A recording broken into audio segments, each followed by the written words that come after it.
다니엘서 12장 1절로 우리 4절까지 다 같이 한번 합독을 해보겠습니다. 그때에 내 민족을 호위하는 큰 군주 미가엘이 일어날 것이요 또 환란이 있으리니 이는 개국 이래로 그때까지 없던 환란일 것이며 그때에 내 백성 중 책에 기록된 모든 자가 구원을 받을 것이라. 땅의 티끌 가운데서 자는 자 중에서 많은 사람이 깨어나 영생을 받는 자도 있겠고 수치를 당하여서 영원히 부끄러움을 당할 자도 있을 것이며 지혜 있는 자는 궁창의 빛과 같이 빛날 것이요 많은 사람을 옳은 대로 돌아오게 한 자는 별과 같이 영원토록 빛나리라. 우선 거기까지 봅시다. 거기까지 3절까지.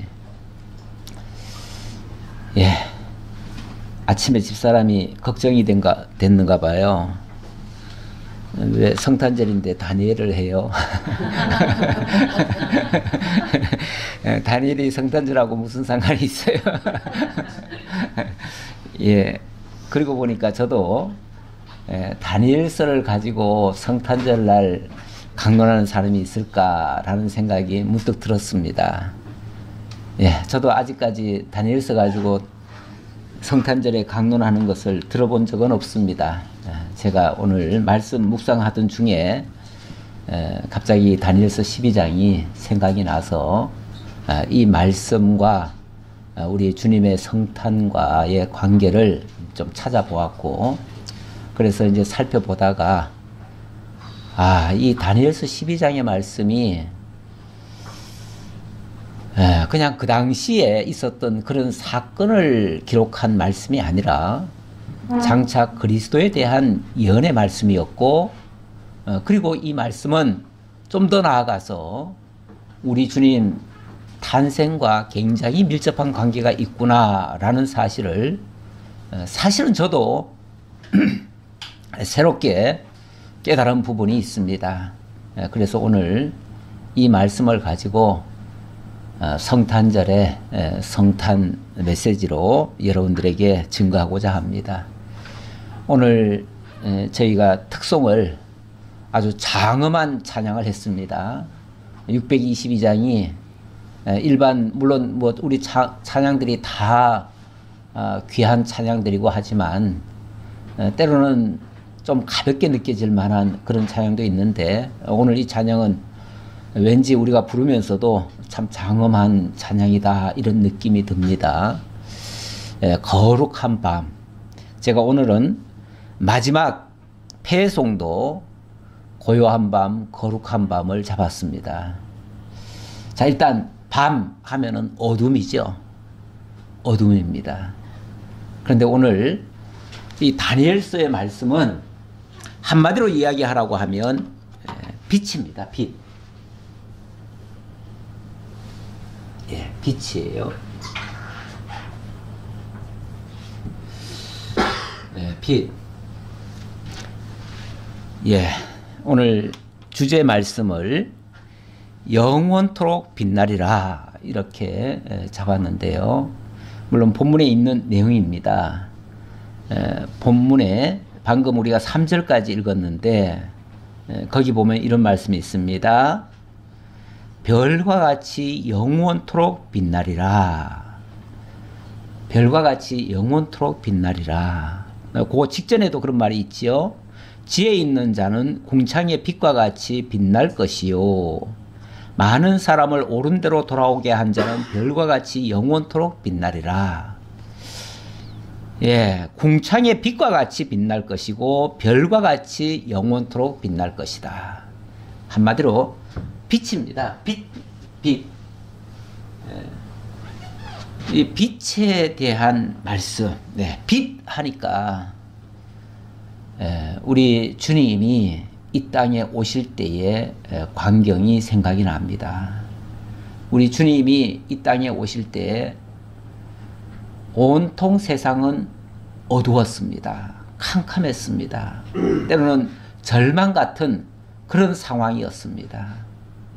그런 가운데에 간절히 기도하는 제목은 우리에게 메시아를 보내주소서. 메시아를 보내주소서. 그 메시아가 그들에게 빛이었습니다. 그 빛을 간절히 사모했습니다. 그런데 그 참빛이 오셨습니다. 왔는데 사람들이 기대했던 그 빛은 아니었던 거죠. 그러다 보니 참빛이 어둠 가운데 빛이었는데 어둠들이 참빛을 알아보질 못하는 거예요. 그리고는 그 빛을 받아들이기를 거부해요. 그런데 오늘 제가 묵상한 말씀이 그 빛을 영접하는 자가 바로 하나님의 아들이 될 것이고 그 빛이 수많은 죽었던 심령들을 살리고 영원토록 빛나게 할 그런 참빛이다 라는 말씀입니다. 그 참빛의 주인공이 바로 우리 주 예수 그리스도십니다. 그리스도신데 오늘 이 말씀을 전개하기 위해서 제가 다니엘서 배경과 예수님 당시의 그 환경이 어떠했는지 그리고 또 우리 현재는 어떠한지 한번 먼저 잠깐 생각을 해보고 그리고 구원을 받을 자는 누군가를 소개하고 영생을 받을 자와 수치를 받을 자가 있는데 그런 자들이 누군가를 살펴보고 이렇게 영생 받을 자를 올바르게 인도해서 영원히 빛나게 하실 분이 누구신가를 소개하려고 하는 그런 내용이 되겠습니다. 자, 일단은 이 다니엘서 배경, 일단은 제가 영상을 하나 보겠습니다. 영상은 그 당시 어두운 시절의 내용을 한번 좀 보려고요.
예, 전반적으로 어두운 시절이 있었다는 것을 우리가 알 수 있고요.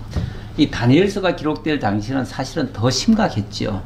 더 심각했는데 그때 무슨 일이 있었냐면, 물론 이 다니엘이 기록할 당시는 여기까지는 잘 몰랐어요. 여기까지는 잘 몰랐는데, 다니엘은 왜냐하면 미래를 내다보고서 기록을 했기 때문에 실제 이런 역사가 있을 것이라고는 상상을 잘 못하지요. 근데 어쨌든 하나님께서 앞으로 이런 일이 있을 것이다 라고 미리 알려준 내용이에요. 그래서 다니엘이 기록할 당시에는 이거를 마치 봉함하듯이 해놓고 제대로 공개도 사실은 못한 그런 상황이었는데, 나중에 이런 일이 있을 것이다, 굉장히 어두운 암흑의 시대가 있을 것이다 라고 했고, 그런 가운데서 놀라운 또 회복의 역사가 있을 것이다 라고 하는 그런 또 위로의 말씀도 주셨습니다. 소망의 말씀을 주셨어요. 근데 실제로 그 당시 역사를 보니까 이런 일이 있었습니다. 주전 168년경에 안티오쿠스 에피파네스라고 하는 헬라가 이제 시리아 지역을 지배하던 이 황제가 유대를 쳐들어온 겁니다. 그래가지고 유대를 완전히 짓밟았어요. 그 당시 유대가 애굽편을 조금 들었거든요. 거기에 대한 보복으로 엄청나게 회파를 해놓고 성전을 완전히 모독을 합니다. 모독을 하면서 칙령을 내리는데, 그 칙령을 보면은 얼마나 심각했는지를 알 수가 있습니다. 이런 칙령을 내려놓고 만약에 이걸 지키지 않으면은 무조건 죽이는 거예요. 사형을 시켜버려요. 유대인들도 이방인의 간섭을 따르라. 성소에서 번제와 희생제물을 드리지 말라. 술을 봉헌하는 따위에 예식하지 말라. 그러니까 제사 드리지 말라, 그 얘기예요. 안식일과 기타 축제를 지키지 말라. 성소와 성직자들을 모독하라. 이교의 제단과 성전과 신당을 세워라. 돼지와 부정한 동물들을 희생제물로 바치라. 사내 아이들에게 할례주지 말라. 음란과 모독행위로 스스로를 더럽히라. 율법을 저버리고 모든 규칙을 바꾸라. 이거는 정면으로 유대인들이 그동안 지키고 있던 십계명을 정반대로 거꾸로 뒤집은 겁니다. 그렇게 해가지고 실제로 그 성전 안에다가 돼지피를 뿌려버립니다. 그렇게 해서 모독을 하고 완전히 음란한 장소로 바꿔버립니다. 그리고 제사장도 가짜를 세웁니다.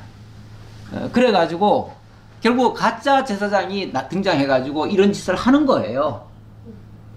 이거를 도저히 견딜 수가 없었던 마따디아스라고 하는 그 직전에 제사장인데, 이 제사장이 그 당시에 이 가짜 제사장을 죽여버립니다. 죽여요. 죽여놓고 그리고는 결사항전을 선포를 하지요. 그리고 그 아들들이 다 나서가지고 이제부터 우리는 헬라와 싸운다 하고서 소위 말해서 군대를 조직합니다. 그 군대를 조직하는 내용이 뭐냐면, 오늘 12장 1절 보겠습니다. 그때에 내 민족을 호위하는 큰 군주 미가엘이 일어날 것이요. 이렇게 하죠. 큰 군주 미가엘이 일어날 것이요. 여기 미가엘이라는 말이 뭐냐면, 여기는 군주라고 해가지고 이게 천사인가 그렇게 보통 생각을 하고, 대부분의 학자들이 이거를 천사로 해석을 하는데, 그 마따디아스의 아들, 그 마카베오 형제들이죠. 그 마카베오가 조직한 군대의 이름이 미가엘입니다. 미가엘이고, 이 군대의 이름의 뜻은 뭐냐면 빛의 군대입니다. 빛의 군대예요. 그래서 이들이 헬라를 상대로 해서 전쟁을 벌이는 겁니다. 이거는 이 바위치기죠. 계란으로 바위치기라고 그런 말이 있죠. 계란으로 바위치기와 같은 그런 싸움이죠. 이거는 도저히 싸움이 안 됩니다. 상대가 될 수가 없어요. 그 시리아 지역을 점령한 그 나라가 제일 컸거든요. 그 나라들이 저 남쪽에 이집트까지 집어삼킬 정도로 그렇게 강한 그런 세력이었는데, 그런 세력을 상대로 해가지고 싸운다는 게 가능합니까? 불가능이죠. 그때부터 엄청난 환란이 일어나게 되는 겁니다. 그래서 또 이어지는 말씀이 또 환란이 있으리니 이는 개국 이래로 그때까지 없던 환란일 것이며 그때 내 백성 중 책에 기록된 모든 자가 구원을 받을 것이라. 그때 엄청난 사람들이 사실은 많이 죽임을 당합니다. 죽임을 당하는데 여기는 뭐라고 되어 있냐면 책에 기록된 모든 자는 구원을 받을 것이다. 실제로 역사 속에서는 엄청나게 많은 사람이 죽는데 그러나 그 가운데 하나님의 약속 아래에 있던 자들은 보호를 받는다. 그런 얘기죠. 아니면 설령 그들이 죽는다 할지라도 그들 중에 구원받을 자가 있다. 그 얘기죠. 그렇게 이해할 수 있죠. 어쨌든 현상적으로는 엄청난 어두운 시절이었다. 그 얘기예요. 그때부터 전쟁이 무려 주전 168년부터 전쟁이 시작돼가지고 142년도까지 이어지거든요. 그 전쟁이.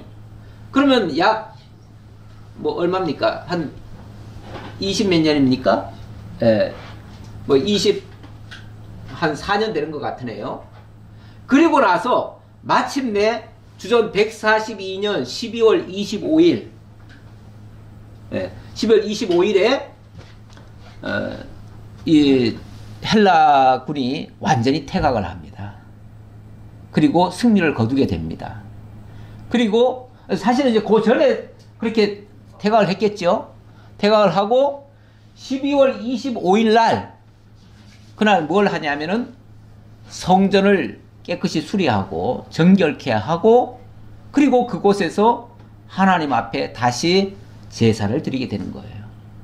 성전 봉헌식을 하는 거예요. 소위 말해서 성전 봉헌식을 해요.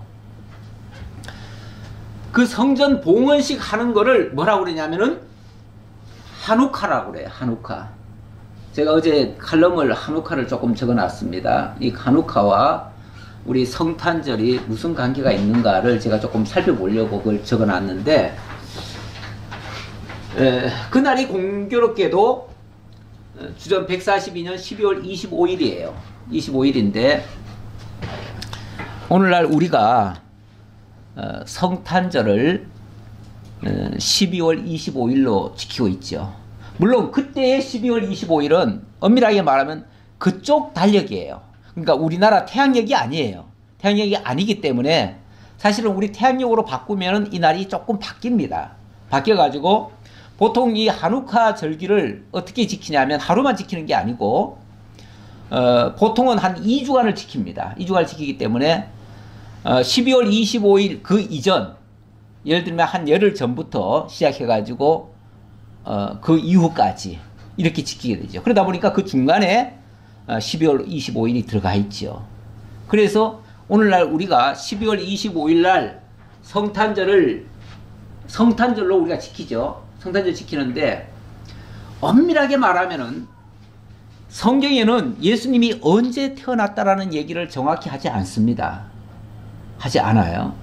그래서 성경에서 우리가 성탄절이 정확하게 12월 25일이다 이렇게 주장을 확실하게 할 수가 없어요. 그러다 보니 일부 교단에서는 12월 25일은 이거는 예수님의 생일날이 아니고 이거는 저희 이교도의 풍습이었다. 그러면서 옛날에 로마 정부가 기독교를 공인하면서 그때 태양신을 섬기던 날짜에다가 이걸 맞췄다. 그러니까 12월 25일을 지키면은 우리가 태양신을 섬기는 꼴이 된다. 그래서 그렇게 하면 안 된다. 그래서 12월 25일을 굳이 성탄절로 안 지키는 자들도 있습니다. 우리 기독교인들 중에서 안 지키는 데가 있어요. 그런데 저도 처음에는 그 얘기가 설득력이 있는 것 같아가지고 제가 아주 초기에는 저도 그 말을 조금 신빙성 있게 들었었어요. 그런데 이 하누카에 대한 이거를 알고부터는 아 그게 아니었구나. 우리 주님께서 정확히 태어난 날은 우리가 알 수 없지만 그러나 우리 주님이 하신 일 그것을 보면은 이 한우카와 굉장히 밀접한 관계가 있구나 라는 것을 알게 됐고요. 우리 실제로 우리 주님께서 이 한우카를 당신도 그날을 지키셨거든요. 지키셨는데 그걸 보면 우리 주님과 이 수전절이 굉장히 관계가 있다. 그 한우카를 성경에는 뭐라고 되어 있냐면 수전절이라고 되어 있어요. 수전절이라고 되어 있는데 제가 오늘 주제어가 빛이라고 그랬는데요. 빛이라고 그랬는데요. 이 빛에 대해서 특히 우리 요한 사도가 예수 그리스도를 빛으로 표현한 장면이 굉장히 많습니다. 제가 오늘 묵상한 말씀도 1장 9절부터 빛에 대해서 이야기를 했고요. 그거 말고도 요한복음에 보면 빛에 대한 이야기가 너무 많습니다. 그래서 제가 몇 군데만 뽑아왔는데요. 8장 12절에 보면 나는 세상의 빛이니 나를 따르는 자는 어두움에 다니지 아니하고 생명의 빛을 얻으리라. 9장 5절에서는 내가 세상에 있을 동안에는 세상의 빛이로라.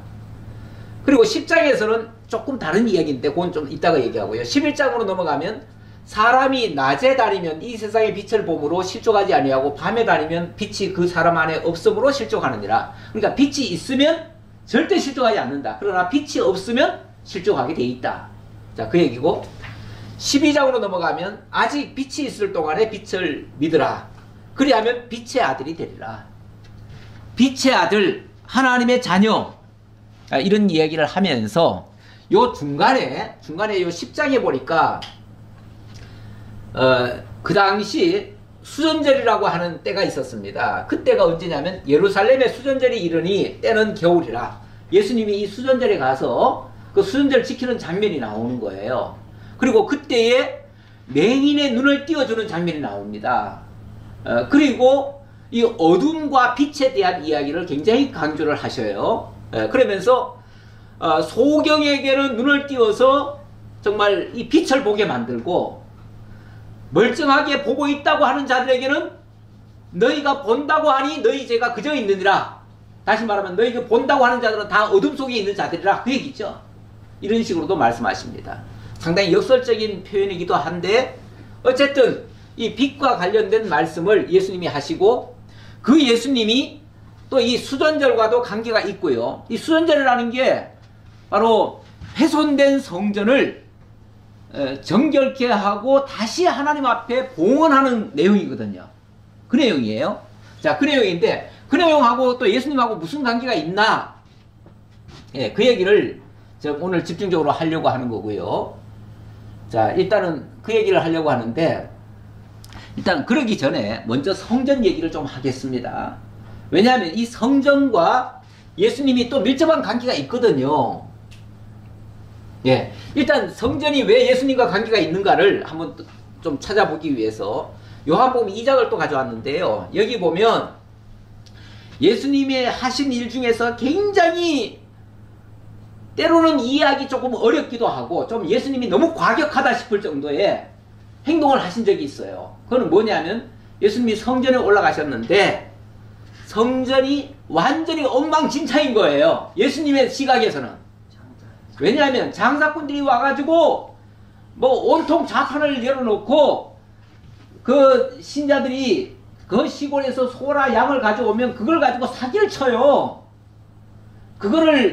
이거는 부정하니까 하나님 앞에 드릴 수 없다. 그러니까 그거 싸게 넘기고 쉽게 말하면 내가 준비해놓은 이 비싼 거 이거 사가지고 하나님 앞에 제사 드리라. 이런 식으로 하는 거예요. 거기서 장사를 해먹는 거예요. 그러니까 예수님이 노꾼으로 채찍을 만드사 양이나 소를 다 성전에서 내쫓으시고 돈 바꾸는 사람들의 돈을 쏟으시며 상을 엎으시고 예수님 하신 행동이 굉장히 과격하잖아요. 그렇죠? 비둘기 파는 사람들에게 이르시되 이것을 여기서 가져가라. 내 아버지의 집으로 장사하는 집을 만들지 말라. 여기는 굉장히 점잖게 이 표현을 했는데 또 다른 성경에는 뭐라고 되어 있냐면 내 집은 만민이 기도하는 집이라. 그런데 너희가 강도의 구련을 만들었다 하면서 완전히 강도의 집을 만들었다고 막 그렇게 정말 채찍을 가지고 그러니까 이 가죽으로 채찍을 만들었다는데 제가 봤을 때 이 허리띠를 풀어가지고 그걸로 막 채찍을 한 것 같아요. 네. 이렇게 하니까 사람들이 아, 저 예수 죽여야 되겠다. 저 예수를 놔두면 우리 장사 못 해먹겠다. 특히 그 당시에 제사장들이 그 짓을 한 거거든요. 네. 그 짓을 했는데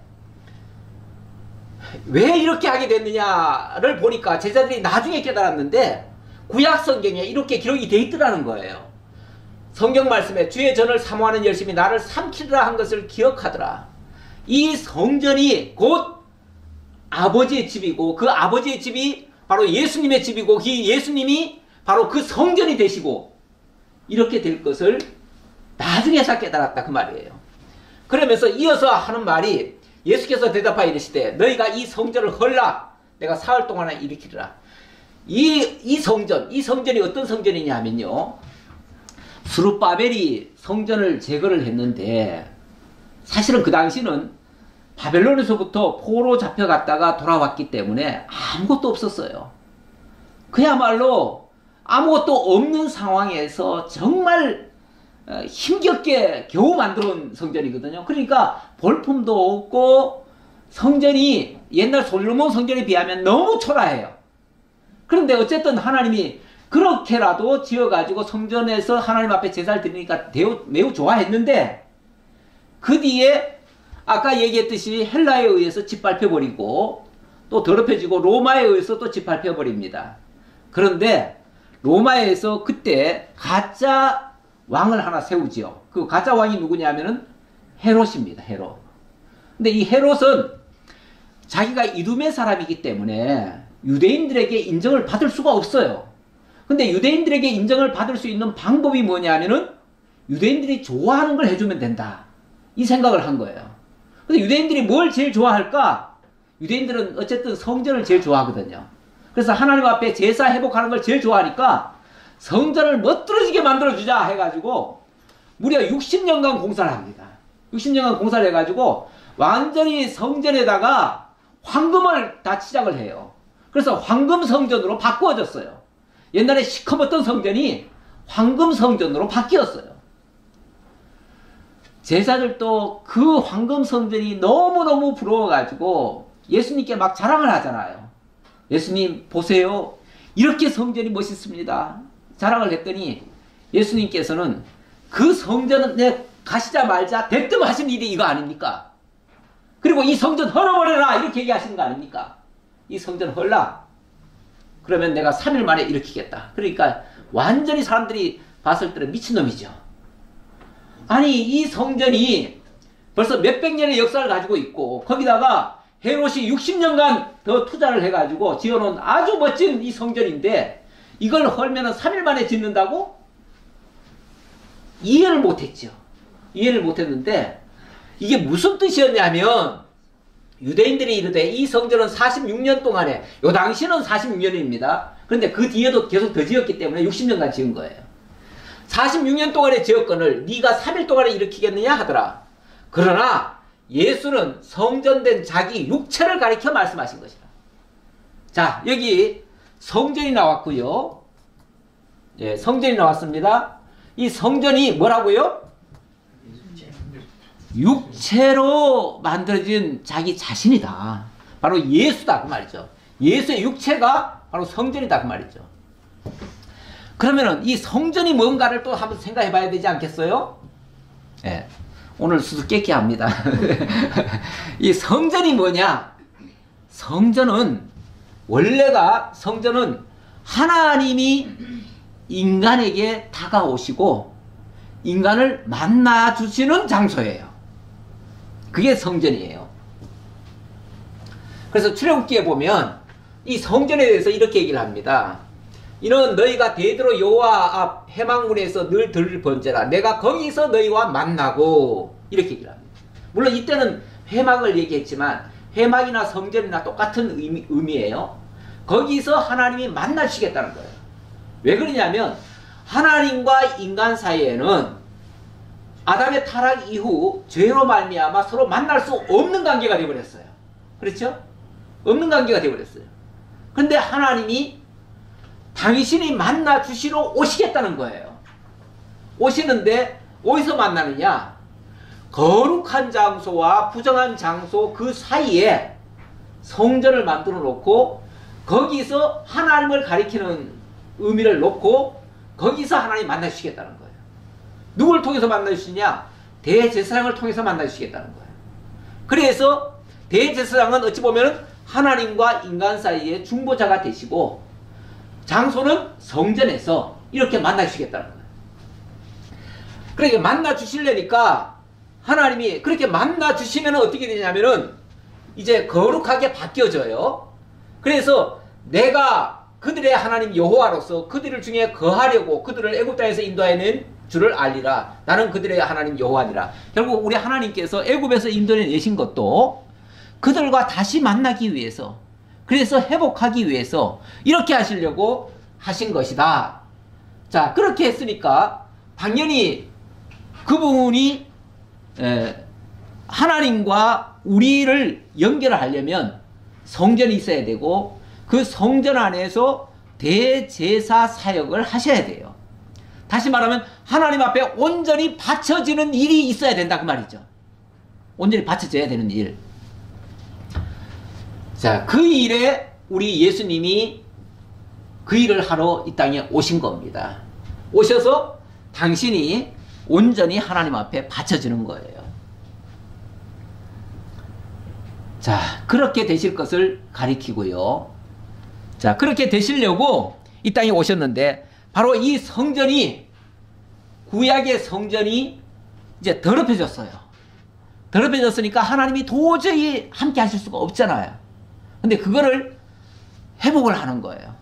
회복을 하고 그 회복한 날을 수전절이라고 얘기를 하고 그날이 12월 25일이고 그날이 어둠 속에 있던 자들에게 빛을 비춰준 거예요. 그래서 그 빛이 다시 비치게 된 것, 그 이야기를 지금 이 다니엘이 하고 있는 거예요. 다시 한번 조금 더 읽어볼게요. 자, 그렇게 하면 그때에 내 백성 중 책에 기록된 모든 자가 구원을 받을 것이라.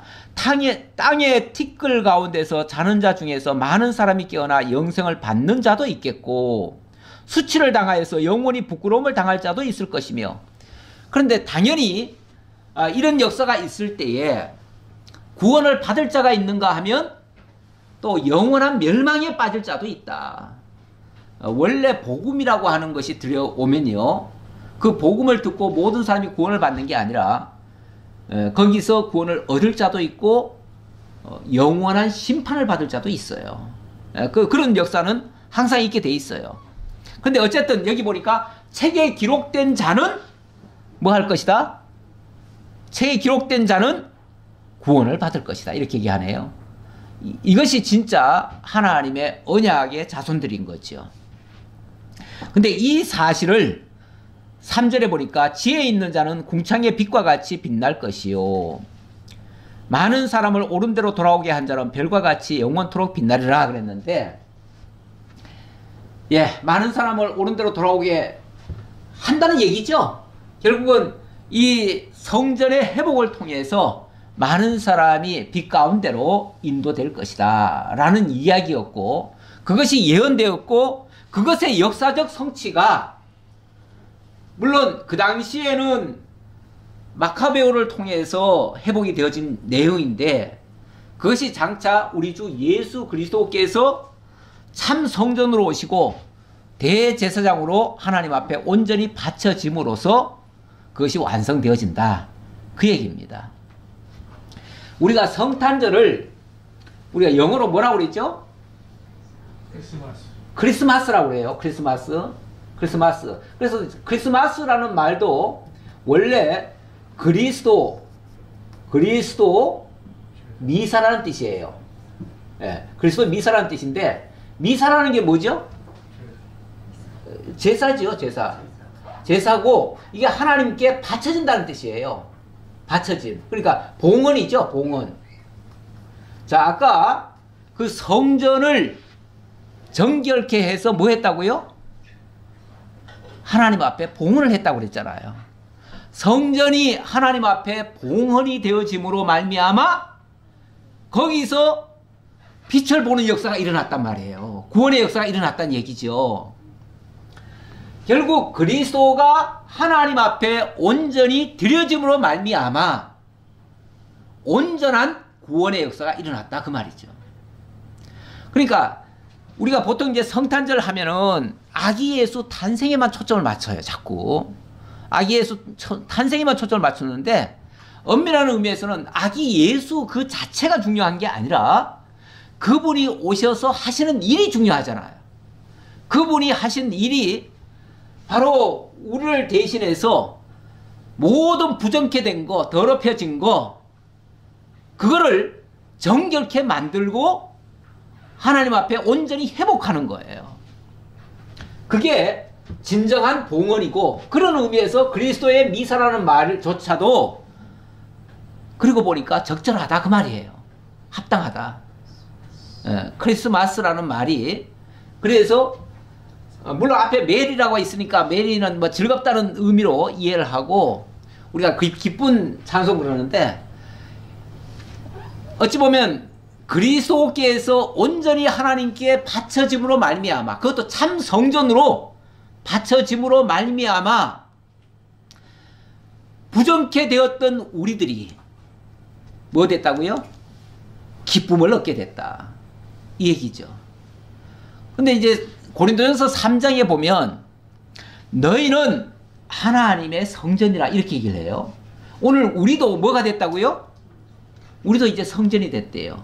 근데 우리가 성전이라고 말을 하면 만약에 예수님을 만나기 전의 상태라면 어떤 상태죠?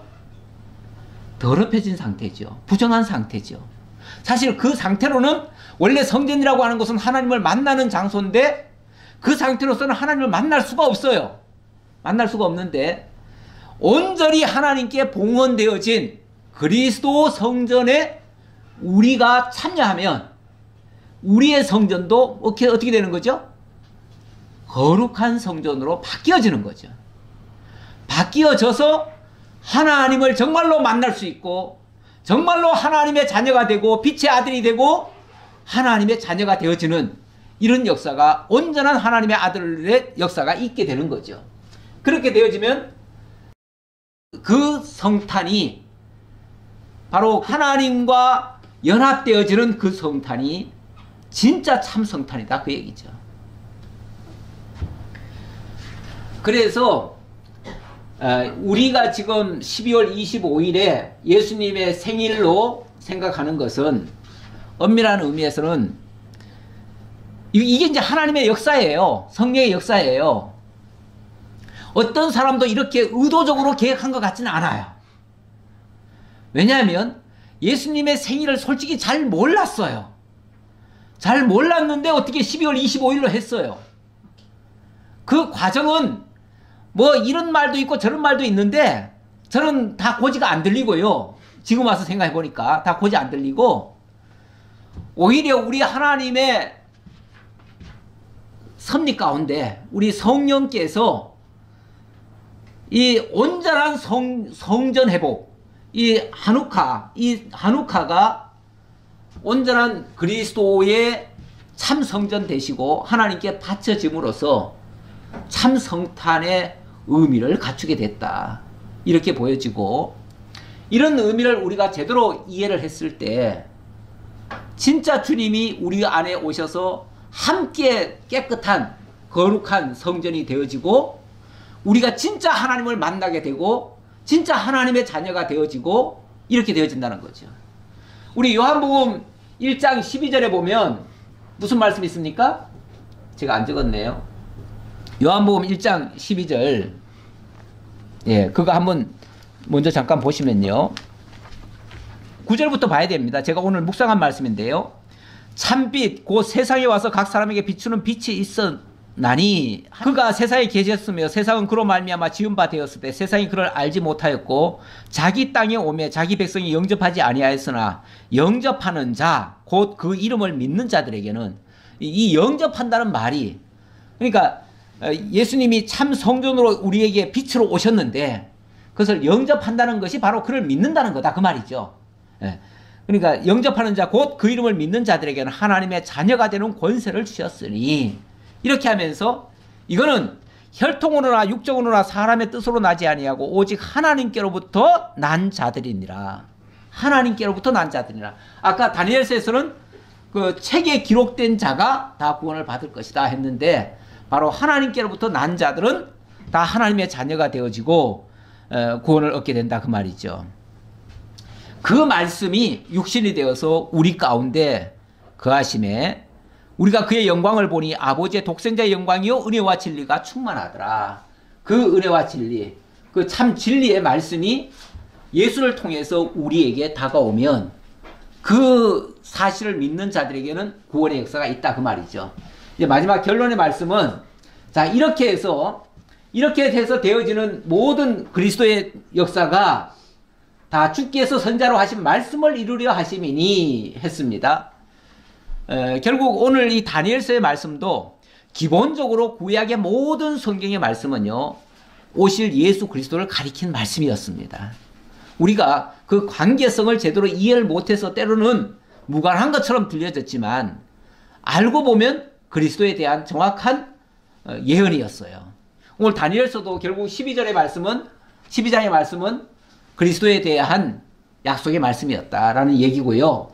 보라, 처녀가 잉태하여 아들을 낳을 것이요 그의 이름은 임마누엘이라 하리라 하셨으니, 이를 번역한 즉 하나님이 우리와 함께 계시다 함이라. 임마누엘, 바로 참 성전에서 하나님이 우리를 만나주시겠다고 했는데, 그 성전이 우리가 되어지면, 거룩한 성전이 되어지면, 그리스도의 참 성전이신 우리 그리스도를 통해서 우리가 참 하나님의 성전이 되어지면 하나님이 우리와 영원토록 함께 하실 겁니다. 그러면서 우리가 임마누엘 주님과 동행하는 그런 우리 모두가 되어질 것이고, 그때 비로소 우리는 온전히 하나님의 자녀라, 하나님의 자녀의 권세를 가지고 승리하며 살아가게 될 것입니다. 이것이 오늘 성탄이 우리에게 주시는 그러한 메시지가 되겠습니다. 기도하겠습니다. 감사합니다. 하나님, 오늘도 다니엘서를 통해서 하나님의 약속의 말씀이, 메시아에 대한 예언의 말씀이 어떻게 성취가 되어졌는지 살펴보았습니다. 자세하게 설명드리지 못했지만, 그러나 우리 주님께서 충분히 우리들에게 이 지혜가 깨달아지게 하시고 믿어지게 하시고 또 확신을 갖고 그렇게 살아갈 줄 믿습니다. 때가 이르면 많은 사람들의 지식이 많아지고 또 빨라지고 그 가운데서 우리가 또 깨달을 자도 있다고 했는데, 오늘 우리 시대에 우리가 바로 그런 사람들이 아닌가 생각합니다. 아버지 하나님 감사합니다.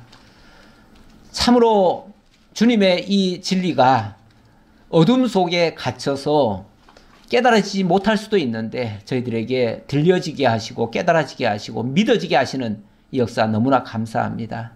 이 은혜 속에서 저희들 강건하게 하시고 주님 오시는 그날까지, 또 우리가 주님을 맞이하는 그날까지 이 거룩함을 유지해 갈 수 있도록 함께 해 주옵소서. 참으로 어둠 속에 참 빛을 전하는 우리 모두가 되게 하옵소서. 감사드리옵고 예수님 이름으로 기도하옵나이다. 아멘. 예, 제가 오늘 말씀 중에 이 주보를 꼭 가져가셔가지고 집에서라도 이 성경 제가 마저 못한 부분을 여러분들도 한번 읽어보셨으면 좋을 것 같아요. 제가 그 마침 내용에 보면은 10절의 내용, 지혜 있는 자는 깨달으리라. 그리고 12절의 내용, 이르는 그 사람은 복이 있으리라. 여기에 대한 설명도 사실 좀 해야 되는데 이게 사실 좀 복잡합니다. 복잡해서 거기 뭐 1335일이니 1260일이니 뭐 이런 얘기가 있어가지고 제가 오늘 말씀에는 생략을 했습니다. 그러나 한마디로 우리 하나님께서 때가 되면 이런 과정이 있을 것이지만, 그러나 잘 참고 인내하면 반드시 빛을 보게 될 것이다. 이걸 깨닫는 자가 정말 복 있는 자들이다. 이런 얘기인데, 오늘 우리가 이 사실을 다 깨닫고 정말 복에 참여하는 우리 모두가 되었으면 좋겠습니다. 그 뭐 한때, 두때, 반때 후에 이런 역사가 있을 것이다 했는데, 바로 헤롯 대왕 이후에 그런 시기가 지나면서 우리 주 예수님이 등장한다, 그 얘기입니다.